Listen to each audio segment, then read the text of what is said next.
Jim Starlin, co-creator of Thanos, Drax the Destroyer, Gamora, Shang-Chi Master of Kung Fu, the list goes on, has officially severed ties to the leading comic book grading company, the CGC. Sharing an opinion like so many creators and collectors, the monopoly the CGC holds on the comic book market has split many enthusiasts on the opinion on whether or not to, as Jim puts it, entomb the art of comics.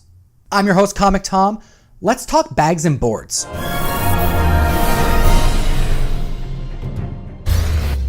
We are talking about the CGC, probably the worst business name ever created, the Certified Guaranty Company. It's really hard to say. I had to look it up. I had to read it like 3 times. It's kind of silly. So we all call it CGC, and we know what that is. So in order to certify a signature, the CGC has made it mandatory for an authorized member of their staff to actually witness it take place. Unlike some of their competitors, rather than staffing signature authenticators, they have branded their product as a signature series, what is known as a yellow label in the industry, which indicates that the CGC member witnessed the signature actually take place, as well as the date that it took place on. You know what? I'll give you an example. Hold on. All right, there you go. Here's an example of a graded comic book. And notice the yellow label.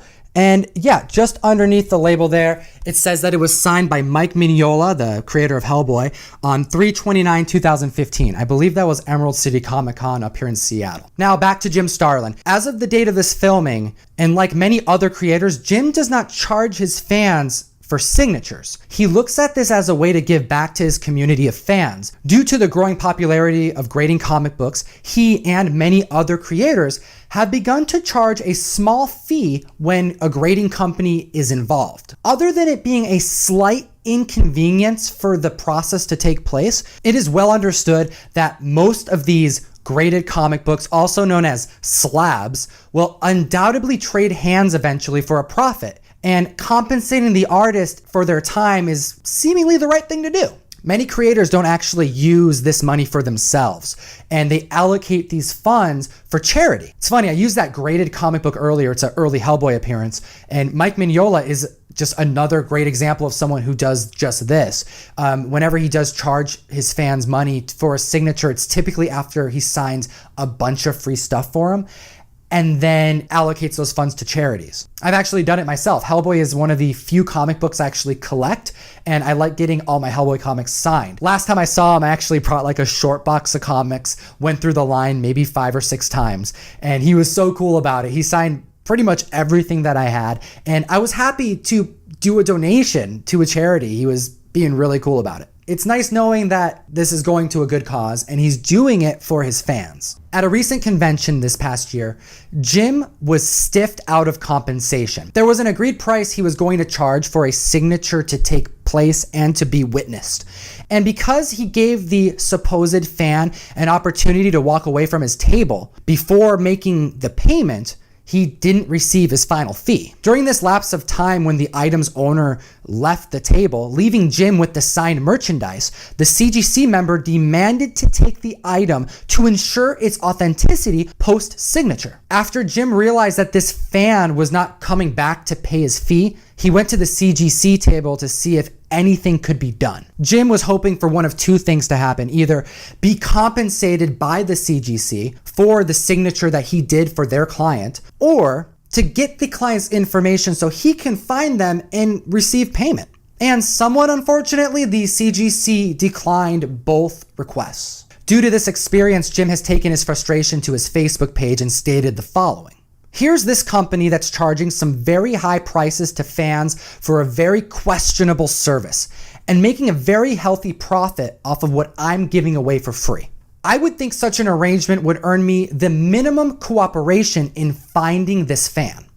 Apparently, it didn't. So I returned to the CGC table and told the lady on duty that I wouldn't be signing any more books for the CGC and asked they send me no more witnesses to my table.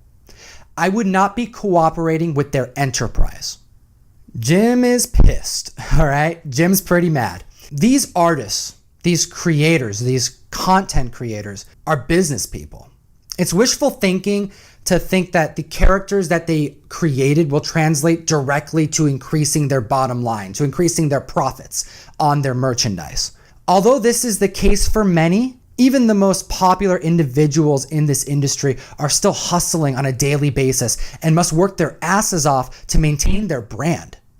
Although the CGC is not the only option for grading comics, their stranglehold on the industry has pushed most, if not all, other grading companies that offer this service out of business, virtually out of the convention doors.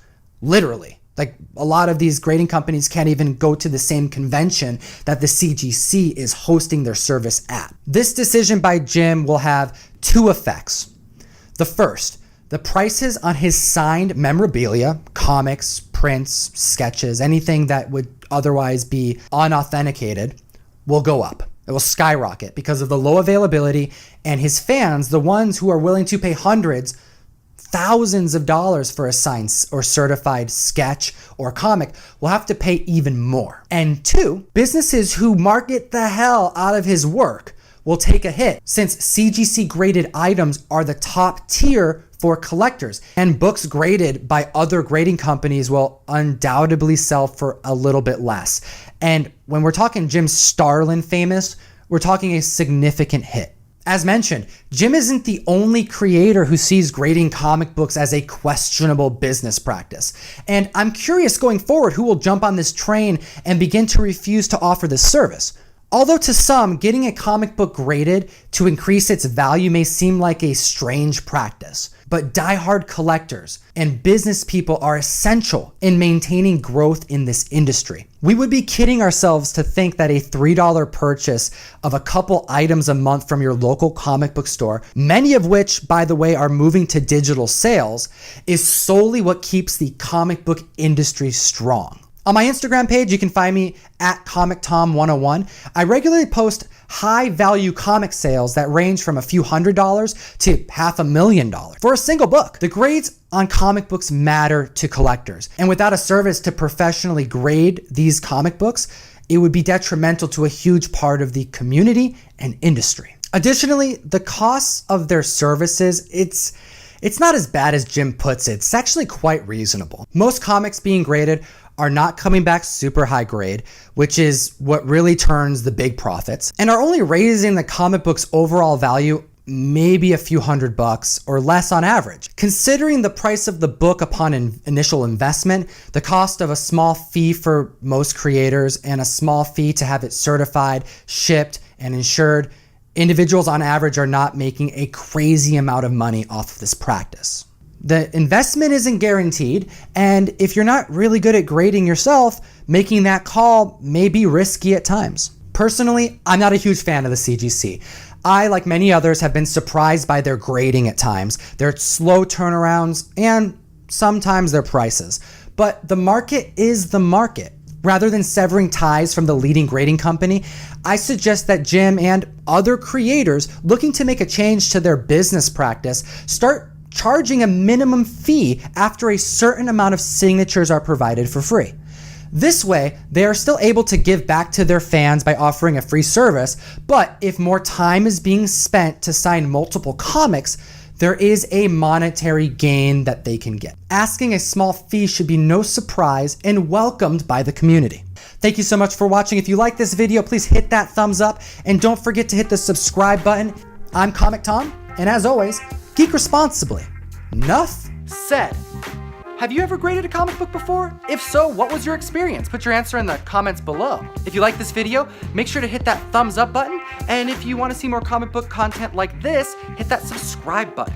Hope to see you soon. You can always follow me on my social media at ComicTom101.